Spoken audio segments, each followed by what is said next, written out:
the thief who stole my heart. The antique shop on Marlowe Street had been in my family for 3 generations, filled with forgotten treasures and dust-covered memories.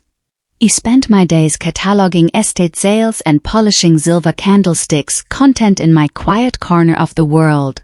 That morning in early autumn, when the maple leaves had just begun their transformation, I arrived to find the back window shattered and my great-grandmother's emerald brooch missing from the display case. I should have called the police immediately. Instead, I stood there stupidly, staring at the empty velvet cushion where the brooch had rested for 40 years, feeling more violated than I'd ever felt in my 28 years of life. That brooch was the last thing I had from her, the woman who'd taught me that every object held a story, that the chip in a teacup or the scratch on a frame made it more beautiful, not less. The police came, took notes, dusted for prints, and told me not to get my hopes up. "These things rarely turn up," Officer Matthews said, not unkindly. "Try your insurance company." But I couldn't let it go. I started haunting the pawn shops and flea markets throughout the city, searching for that distinctive Art Deco setting with its cluster of small emeralds arranged like a flower. Weeks passed. The leaves fell from the trees, and the first frost came. I was ready to give up when I spotted him at the Sunday market in Fletcher Square. He was younger than I'd imagined a thief would be, perhaps 30, with dark curly hair that needed cutting and an oversized peacoat that had seen better days. But it was his hands I noticed first, delicate and careful as he examined a pocket watch at a vendor's stall, turning it over with the reverence of someone who understood value beyond price tags. And there, pinned to his coat's inner lining when the wind caught it just right, was my great-grandmother's brooch. My heart hammered against my ribs. I should have called Officer Matthews. Instead, I found myself walking toward him, drawn by something I couldn't name. Anger, yes, but also curiosity. Who was this person who'd climbed through my window and taken the thing I loved most? "That's a beautiful brooch," I said, my voice steadier than I felt. He looked up, startled, and I was struck by his eyes, warm brown with flecks of gold, holding a sadness that seemed too deep for someone so young. "Thank you," he said quietly, his hand moving protectively over it. It was my grandmother's.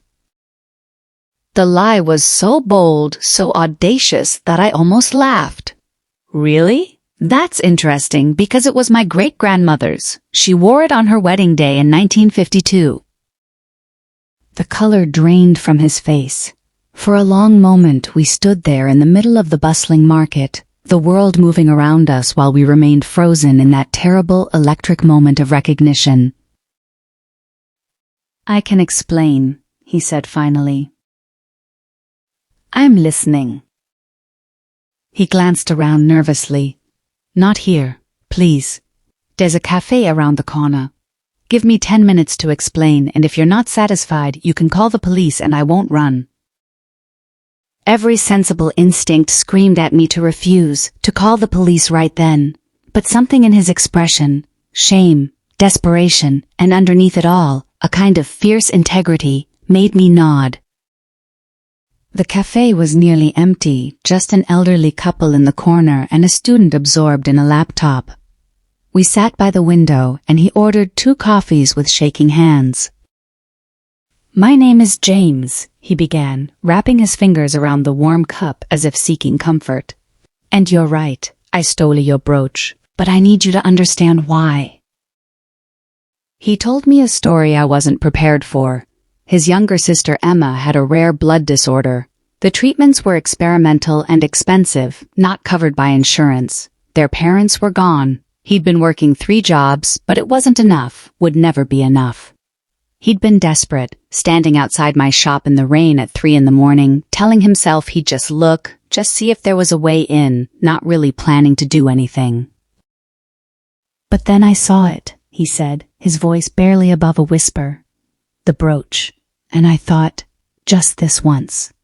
Just this one thing, and Emma could have another month of treatment, maybe 2. I told myself I'd pay you back somehow, that I'd find a way to make it right." "You broke into my shop," I said, but my anger was wavering, cracking like ice in spring. I know, I'm not trying to justify it. What I did was wrong. I've barely slept since that night. He unpinned the brooch from his coat with trembling fingers and set it on the table between us. Here. Take it. Call the police. I deserve whatever happens. I stared at the brooch, the emeralds catching the weak November sunlight.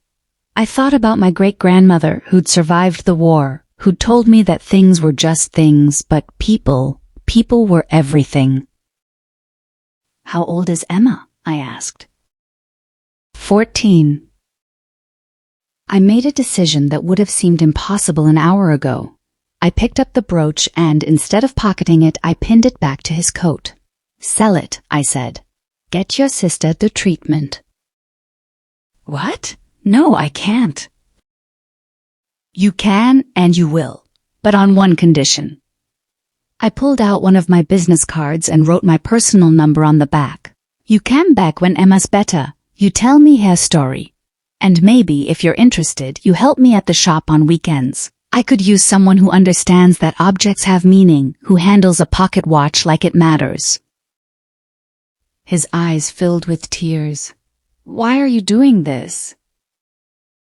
Because my great-grandmother wore that brooch on the happiest day of her life. Because she believed in second chances.